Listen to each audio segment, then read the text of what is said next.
As A doctor നിങ്ങളൊരു പേഷ്യന്റിനെ കാണുന്ന സമയത്ത് ഒരിക്കലും അവർ ട്രീറ്റ്മെന്റിന് എന്ത് ചെയ്യാൻ പാടില്ല, നമ്മൾ നിർബന്ധിക്കാൻ പാടില്ല, അതായത് ഒരു പ്രഷറൈസ് ചെയ്യാൻ പാടില്ല. നമ്മളെ കൺസൾട്ടേഷൻ പാറ്റേൺ എന്ന് പറയുന്നത് ഒന്ന് പ്രോപ്പറായിട്ട് നമ്മൾ ഡയഗ്നോസ് ചെയ്യണം. അപ്പോൾ അതിന് ഡയഗ്നോസ്റ്റിക് എയ്ഡ്സ് യൂസ് ചെയ്യണം, അത് നിർബന്ധമാണ്.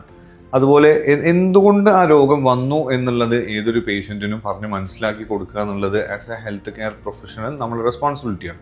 സോ എന്തുകൊണ്ട് വന്നു, അത് എങ്ങനെയാണ് നമുക്കത് ട്രീറ്റ് ചെയ്യാൻ പറ്റുക, എന്തൊക്കെ ഓപ്ഷൻസുകളുണ്ട്, അതുപോലെ ഇത് എപ്പോൾ ട്രീറ്റ് ചെയ്യണം, ഈ സമയത്ത് ട്രീറ്റ് ചെയ്യേണ്ടതാണോ അതല്ല കുറച്ച് വെയിറ്റ് ചെയ്തിട്ടാണോ ചെയ്യേണ്ടത് എന്നുള്ളതിനെ കുറിച്ചൊരു ക്ലാരിറ്റി നമ്മൾ കൊടുക്കണം. ഏറ്റവും പ്രധാനപ്പെട്ട കാര്യം, ഇത് ട്രീറ്റ് ചെയ്തിട്ടില്ലെങ്കിൽ എന്തായിരിക്കും ഫ്യൂച്ചറിൽ സംഭവിക്കുക എന്നുള്ളത്. കാരണം ഇത് ഡോക്ടേഴ്സിന് മാത്രം അറിയേണ്ട കാര്യമല്ലേ. സോ മറ്റുള്ള ഒരുപാട് കാര്യങ്ങൾ എന്താണ്, ആളുകൾ ChatGPT ഗൂഗിളൊക്കെ നോക്കിയിട്ട് വരിക, അതെന്താണ് അസുഖം, എന്തൊക്കെയാണ് ട്രീറ്റ്മെൻറ്റ് എന്നൊക്കെ.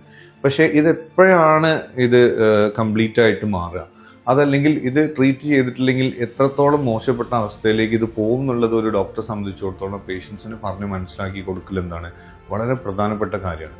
അതിനുശേഷം മാത്രമാണ് ട്രീറ്റ്മെൻറ്റ് അവർ ചൂസ് ചെയ്യേണ്ടത്. ഇത് ഞാൻ ഇവിടെ ചെയ്യണോ, അതല്ല ഇതിന് ഡോക്ടർ ഇത്ര ടൈപ്സ് ഓഫ് ട്രീറ്റ്മെൻറ്റ് പറഞ്ഞു, ഇതിൽ എന്താണ് ബെസ്റ്റ് എന്നുള്ളത് ഡോക്ടർ സപ്പോർട്ടോട് കൂടിയിട്ട് ഒരു തീരുമാനത്തിലേക്ക്, ഒരു ഡിസിഷനിലേക്ക് എത്തണം.